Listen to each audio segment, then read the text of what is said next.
Hello everyone, it's nice to welcome you all this Sunday. And as usual, we'll have a little reading from Whispers from Eternity to get us started on the right footing. This one is called Satisfy My Soul Hunger. O all-pervading Spirit, the breeze of thy inspiration has removed every cloud from my heart. The firmament of my mind is now clear. Purified I behold only thee everywhere. The sunshine of thy joy spreads rapidly to the farthest shores of my being. After long ages of hunger, I feed on thy light. By thy grace and by my constant wakefulness in thee, may this joy be mine forever, forever, and forever. This beautiful prayer, there's only one entity that dislikes it, which is the topic of today's talk. Does Satan exist? Because as Yogananda says, and as we'll see, there is a conscious force that tries to prevent the seeker from reaching this state that this particular Whispers from Eternity talks about. But I want to read just a little something that somebody wrote me maybe 2 years ago. This was a student in Europe, American in Europe, and they'd done their classes online with us, and finally decided to go visit the community in Assisi because they didn't know that there was a community right there. And after visiting for the weekend, this is the feedback she wrote me. The weekend at Ananda Assisi was so refreshing. And Dana's course, Dana is an artist, we all know her, and Dana's course really did help me open channels within through art and music. What a powerful chant, "Oh God, beautiful" is. So far, so good. My friend Daniela, who came with me to Ananda for the first time, is still thanking me for the experience. Everything was energizing. The yoga sessions, the meditation among the trees. I don't remember the name of the instructor, but she's so great and explained Hong Saw in an hour and a half, even to complete beginners. And then on Sunday, I went to the English Sunday service and listened to a most wonderful talk on the devil. And when I first read that, I thought maybe I should mention to somebody in a leadership position. Seems like Ananda Assisi is falling out of tune because they are giving talks on the devil. But then, of course, I realized after thinking it through that we had 2 years ago, I think it was Badri at that time or somebody else, he had done this Sunday service, and he had given a talk on Does Satan Exist? And I asked our singers to perform this song just so I could say, and today we performed Devil Worship. And the congregation joined in. And we had a round of applause. So that song, the name of that song is Devil Worship ? So it's not really devil worship. But I want to talk just a little bit about the topic of Satan. This is such a wide topic, broad topic, and one only fully understood by somebody who has escaped its clutches. So if somebody says, oh, I can explain exactly what this satanic force is, either he is deluded that he can understand the subtlety of this. Remember in the book of Genesis, there's a line there, and the serpent was the most subtle of the beasts. That's how it puts it. Not the most strongest or whatever else could be applied, but subtle. You don't even know when you are flowing in a certain direction. But we can certainly talk about some aspects, and perhaps in a nice way. One of Yogananda's characteristics of the way he shared was he used modern happenings, modern phenomena to explain spiritual principles. He would talk about disconnecting the sense telephones. For example, he said in meditation, you disconnect the sense telephones so they don't ring, and so that you can focus within without distraction. And so perhaps we'll have one such analogy, and we'll see if it suits explaining how Satan works, because he has a way of functioning. But just to come back, Yogananda explained that all of universe is a manifestation of God's consciousness. And to create this universe, this force had to be, this consciousness, this energy had to be projected outwards in ever new forms. And everything is conscious, being born of God's consciousness. And this outward flow has its own consciousness also, which tries to keep creation flowing outwards. And that is what in the Indian scriptures you call Maya or delusion. And in the Abrahamic scriptures, especially in Christianity, you call it Satan. And there's a few things to understand, as far as I can think of, is when we think of Satan, there is an aspect that we need to quote unquote fear, and an aspect that we don't really need to fear. Now, because most times when you see, let's say, medieval movies or wherever Satan comes, it's these demons with horns and tails and all those things which look very scary. But nobody leaves the spiritual path because they see such a demon, you know. I mean, how many saints do you know which saw this horrendous apparition and then quit following their spiritual path to follow this demon? Never happens. The way we think of Satan is the way we least need to worry about, because if you see something that's like an apparition, it's only a nightmare. You want to run away from it, not towards it. But there's the other aspect which looks tempting. That's why it's called temptation. It looks good. And that is the aspect of Satan that we are talking about here. And Jesus is talking about, or in the Christian Bible, it talks about as the temptation of Jesus. The other thing to remember is, this is very interesting, the placement of the temptation of Christ in the Christian Bible. It happens right after his baptism. He meets John the Baptist and he gets baptized. And the next thing you would assume that should happen is something nice. And instead, he is led to be tempted. And there is a significance there. You know, these are all, there are principles that are trying to be explained. The flow of energy outwards, which we call Satan, only becomes an adversary when we try to turn towards God. Remember, it's the consciousness of the divine that propagates new forms. Without a Satan, you wouldn't have different clothes to choose from, different iPhones, different careers. Even you come back, different flavors of ice cream. Everything that is different and new is a product of this outward going force.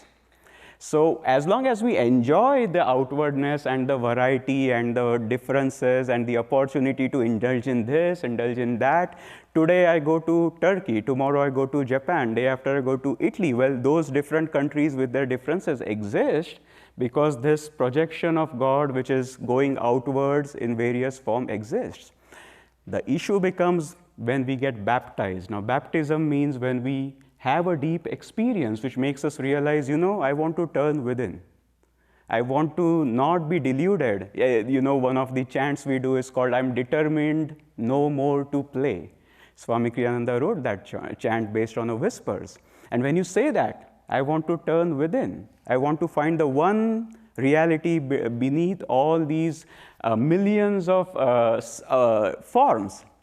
Then this force that was projected outwards hampers our ability to do so. There's a conscious resistance, and that resistance is what has to be overcome. And Yogananda explained this here. By the way, I must also say, when Yogananda said that this force consciously opposes the devotee's return to God, it's not personally vindictive. It's not like I don't like your face, so I'll oppose you. I dislike the way you talk, so I'll oppose you. It's just an impersonal principle. Because, you know, in human terms, when we think of somebody opposing somebody else, we think there's personal motives involved. And it's not like that. As Yogananda said, it's a universal force. It's a principle that consciously prevents us from finding self-realization. And Yogananda wrote it this way. He said, here is a line. On one side of it is God. On the other side, Satan. Neither can influence you until you yourself turn toward the one or the other. Once you allow yourself to turn either way, however, the divine or the satanic influence will begin to act upon you consciously. You yourself, in other words, first extend the invitation. God or Satan then come to influence you further in the direction you already indicated. Now, we don't think that we ever consciously invited Satan to influence us. But this is where it's the thinking, the innocent joys of life, which make us forget our true nature, are in themselves outward pulling. And it's only when we realize that we want to go back home that we realize how much we need to change our consciousness, our awareness, the flow of our energies, and we realize we're bound hook, line, and sinker, as they say. But this particular excerpt where Yogananda says, here is a line, you first decide which side you turn, and then you feel this influence working on you. I said I would perhaps suggest an analogy from these years, recent technology that makes us understand how this works. And that's the analogy of targeted advertising, which we'll talk about in a greater detail in just a bit. What happens there? This is what I realized a few years ago. Many of you have seen me with my hat. And in India, I never had a broad-rimmed hat. And one day I searched for a hat. And the next day onwards, everywhere I went, advertisements popped up for hats. Then I searched for a carrier. I'd come from India, I needed a cell phone carrier. And then for the next 1 month, all the advertisements, wherever I went, New York Times, Facebook, Gmail, another page, wherever it is, I see all these advertisements for carriers, phone carriers. And so I realized then, this is what Yogananda was talking about when he said, we first extend the invitation. Because I'd never before seen an advertisement for a hat in my 30 years of life. But as soon as I made the first search, sure enough, here were all these follow-up ads. And hasn't that happened to you? You go to YouTube, you watch a particular video, watch next. Or on the side reel, all the videos that show up change.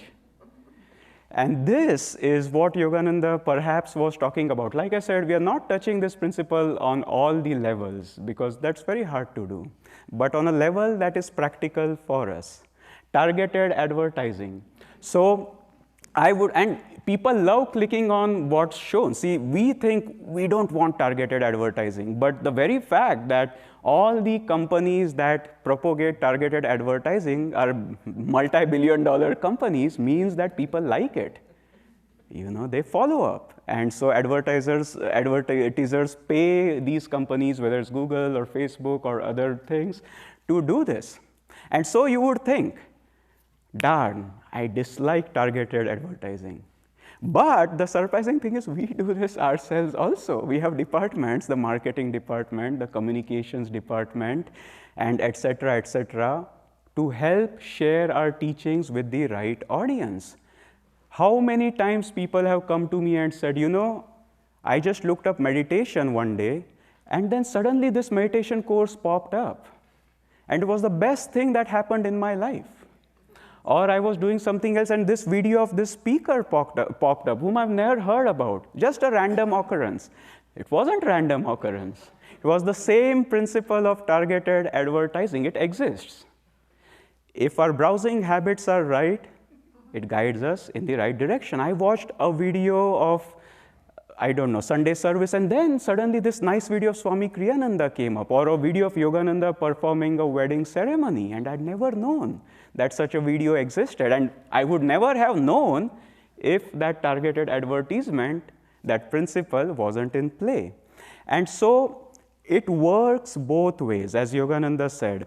Here is a line. You extend the first invitation, and then the energy or the consciousness starts acting upon you. Now, the thing with most of us is we are a mixed bag. We extend some positive invitations, some negative invitations, and the system has a memory. Suppose you've been searching for, page 3 gossip, for example, and those are the videos that often come up in your feeds. Even if you decide, okay, I'm going to change my ways now, and I'm going to only look at things that are productive, it's not that the entire set of advertisements you see will change right away. because there's a memory in the system. It builds your profile. We have our profile in our spine. It's called the karma. It lodges in our chakras. And so gradually our advertisements that we see change, but some of our old advertisements still come in and some new come in, this come in, and then sometimes we see the old advertisements and slip again, and then that again influences our profile, so on and so forth, until the picture that comes up, which is us right now, is a complex picture. There's many instruments, there's many likes and dislikes or tendencies that pull us outward into the world. But we are not all completely worldly people. There's many strong tendencies in us which pull us towards God. And so in each lifetime, these things play out.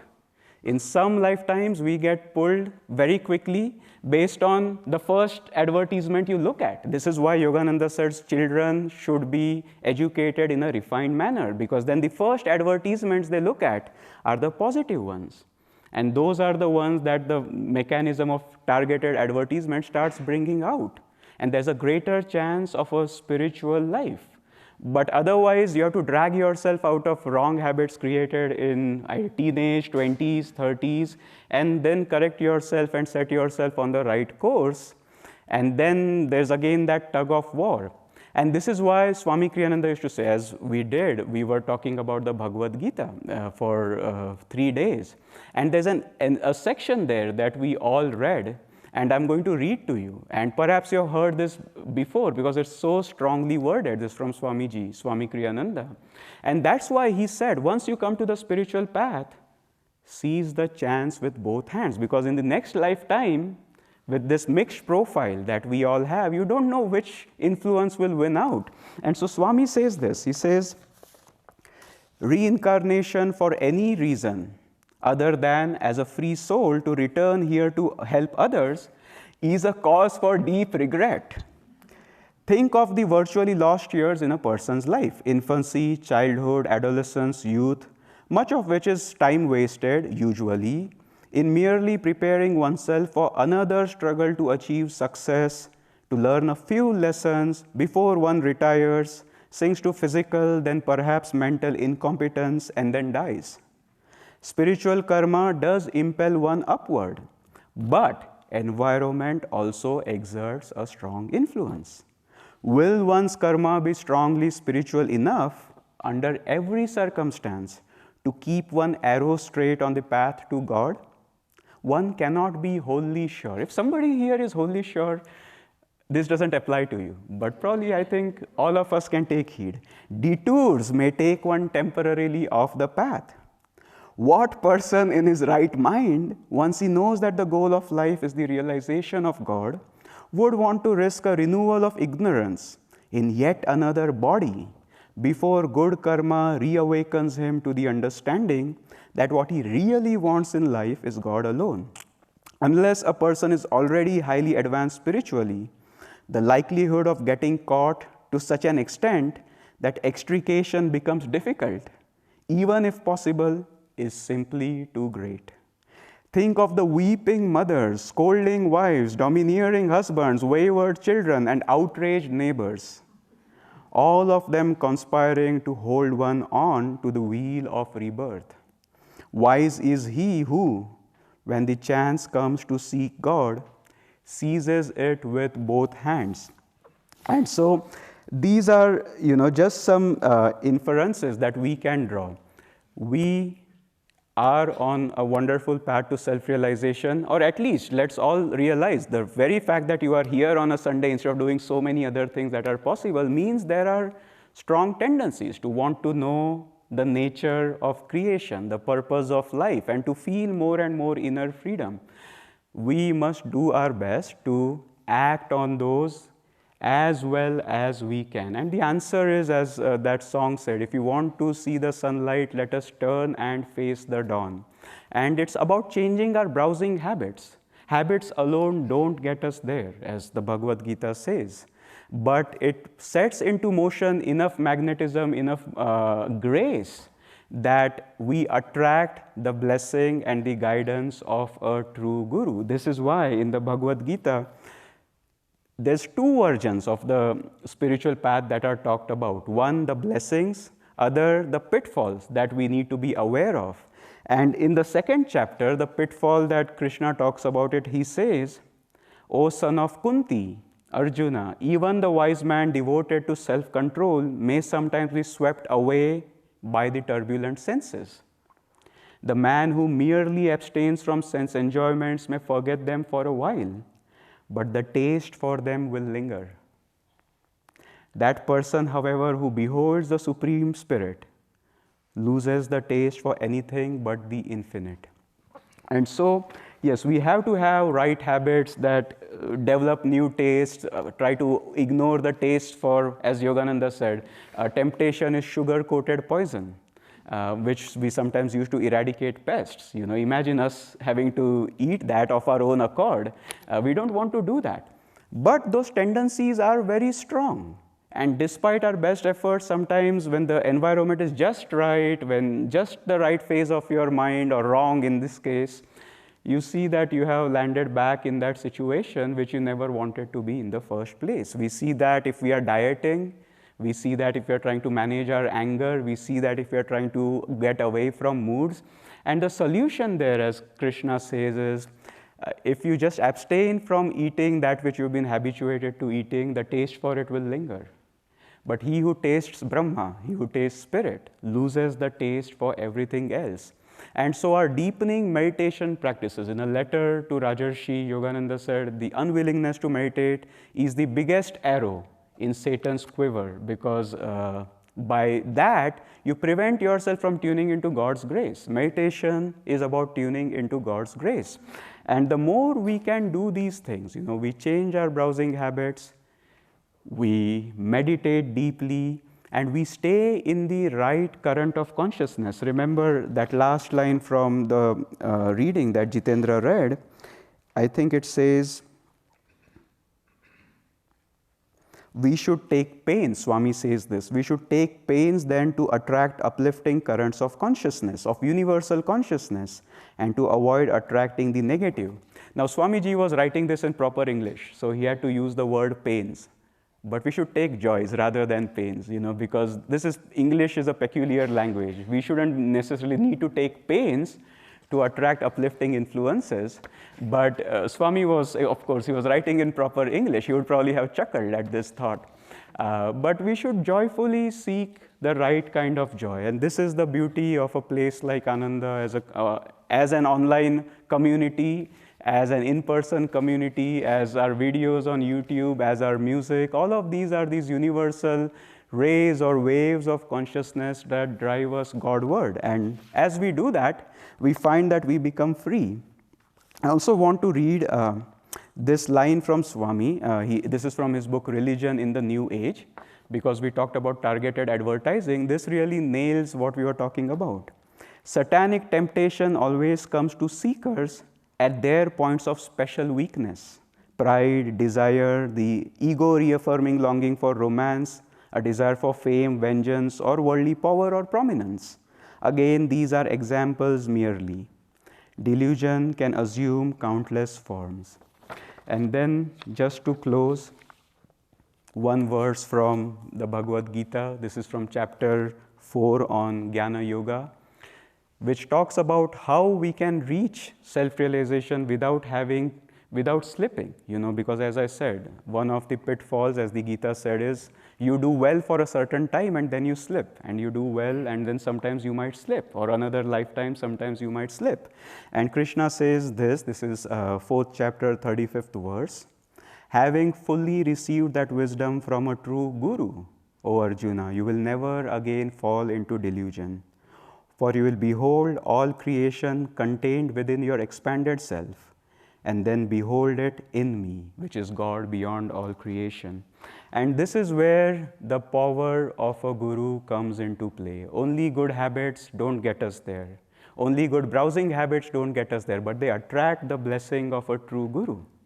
And with the guru's blessing comes superconscious grace. As many as received him, to them gave he power to become sons of God. And once we have that, we have to cling to the guru, tuning more and more deeply to his consciousness, until suddenly one day we see that everything is taken away.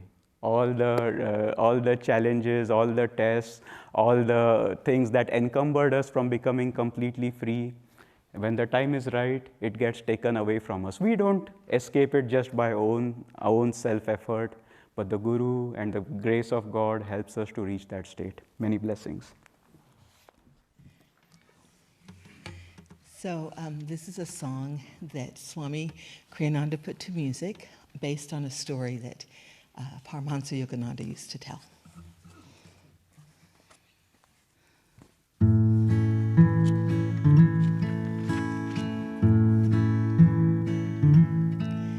Rather, I've a faint suspicion you and I've been led astray, taught to drive the devil from us.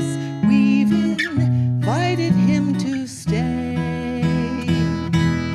What we need is light, for we can't drive out the darkness with a stick, with a stick. No, we can't drive out the devil with a stick.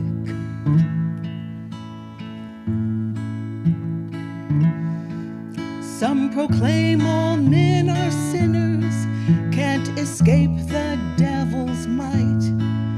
How their interest must intrigue him, they won't let him out of sight. What we need is light, for we can't drive out the darkness, talking sin, talking sin. No, we can't drive out the devil, talking sin.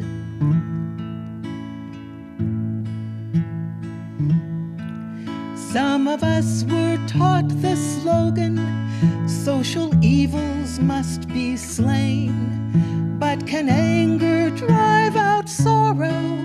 How can passion conquer pain? What we need is light, for we can't drive out the darkness while we hate, while we hate. No, we can't drive out the devil while we hate. Brother, have you ever wondered why the darkness lingers on? If we want to see the sunrise, let us turn and face the dawn. What we need is light, for we'll only best the darkness when we love, when we love. Yes, we'll only best the devil when we love.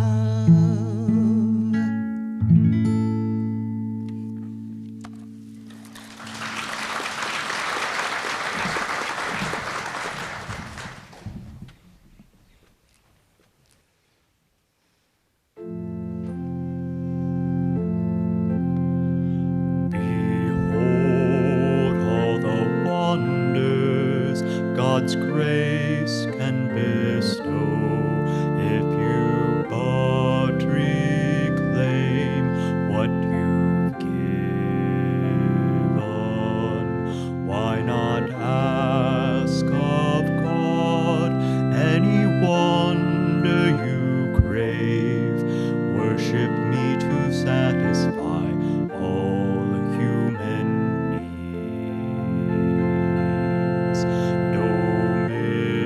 Dominion now over all this noble earth. All I ask of you is worship me. Get thee behind me, Jesus declared. Satan, know you not our Father offers love in your stead. His gift of love to all is my only food. He's all I own,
Jesus brought to men's hearts hope for those steeped in sin. God is all I love. He is all there is. Wise is he who says, I am wholly his. God is all I love. He is all there is. Wise is he who says, I am wholly